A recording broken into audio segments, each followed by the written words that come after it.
Hi, Coach Jeff here today to talk about unpermitted structures and the whole world of permitting, how this works from an investor standpoint.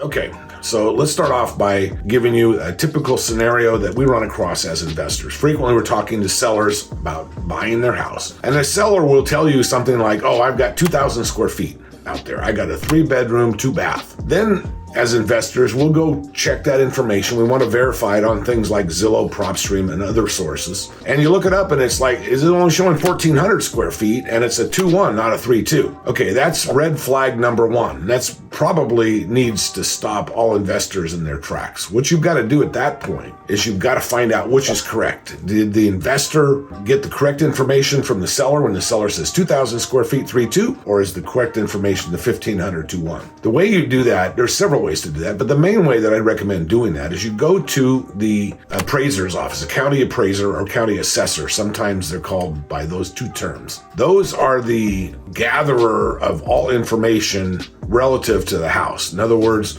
the permitting departments, the building departments submit completed building and completed permitted stuff to the assessor's office in order that the assessor can increase the tax rate on the house. Now, keep in mind, this is the main source of income for most states, property taxes. Some states don't have property taxes. Some have sales tax, some don't.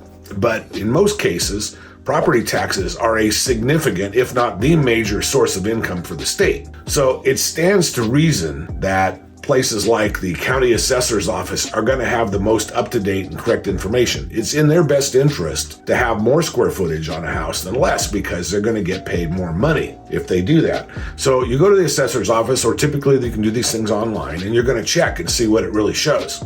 Now, 9 times out of 10, you're going to see that the assessor is showing the same thing that Zillow and PropStream have, that is the official record. So why the difference? Why is the seller telling you 500 square feet more and 1 more bedroom, 1 more bathroom? Well, they've done this ad hoc, back of the barn type conversion on their own house. They've added square footage, they've added the bedroom, they've added the bathroom, and they've added the additional rooms in the house that were done unpermitted. That is probably the reason for about 95% of the time. Now, about 5% of the time, the work was done correctly with permits, but it wasn't reported to the assessor's office. In other words, there was not a final occupancy issued for that particular structure after the work was done. What's the reason people do stuff without permits? It comes down to economics. Bottom line, people think they're handy. They watch these shows, flip or flop, flip this house, that kind of thing on TV, and they fancy themselves contractors. They think, if they can do it on TV, I can do this myself. And so they go out and they add to their own unit, making it livable, and somehow over a period of time, their brain has tricked them into believing that this is actually legit. Oh, I did it all according to, the building code. It was, it was done by a contractor. We just didn't bother with the permit, that type of thing. Now, in a few counties, and I think it's 4 or 5 around the country now, out of the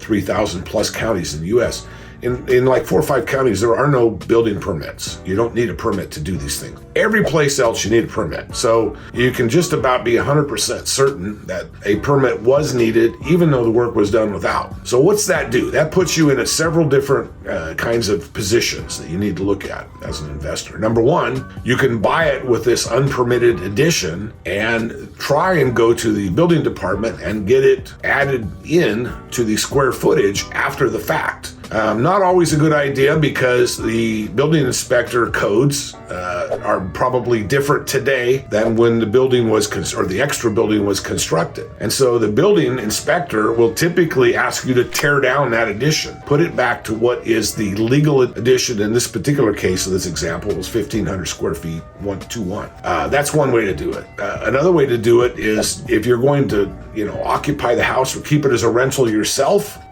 don't worry about it. Just go ahead and get it and that type of thing.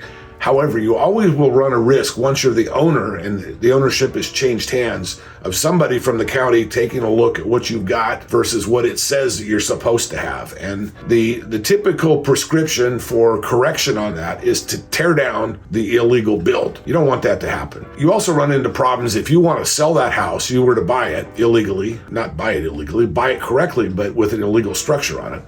The lender for your buyer will check that, and they'll find out that there's a discrepancy, and they may not allow that buyer to buy this house. So it's going to be very hard to sell that house if you've got illegal square footage. Now, this puts the investor in a tremendous advantage position because once you're aware that there is an illegal structure, you should notify the seller. Mr. Seller, Miss Seller, you're aware that you're now aware this is illegal. This is not what the county's showing. You have to disclose this. In most states, they have transfer disclosure laws. In California here, it's literally called a transfer disclosure statement that you have to fill out. All of these things, you have to notify potential buyers of any known defects, whether it's in the house or in the neighborhood, in the yard, that type of thing.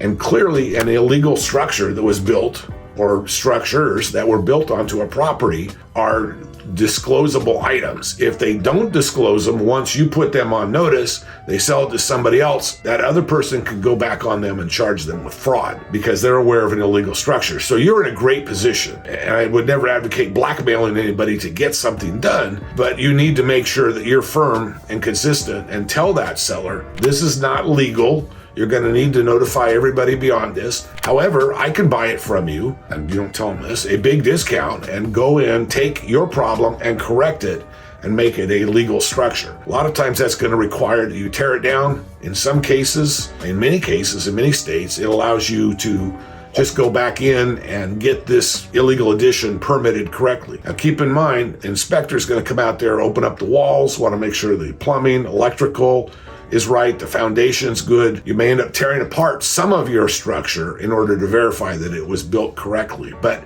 it is a risky proposition for you. It is a huge leverage point. I would take advantage of that leverage and figure out a way to buy that thing very inexpensively. And if you're willing to do the work, you can make a lot more money doing that. If you're willing to take the risk on the permit, you can make a lot more money. But in both those cases, you could lose a lot too. So be wary, be aware, be careful, but go out and make some money doing these things.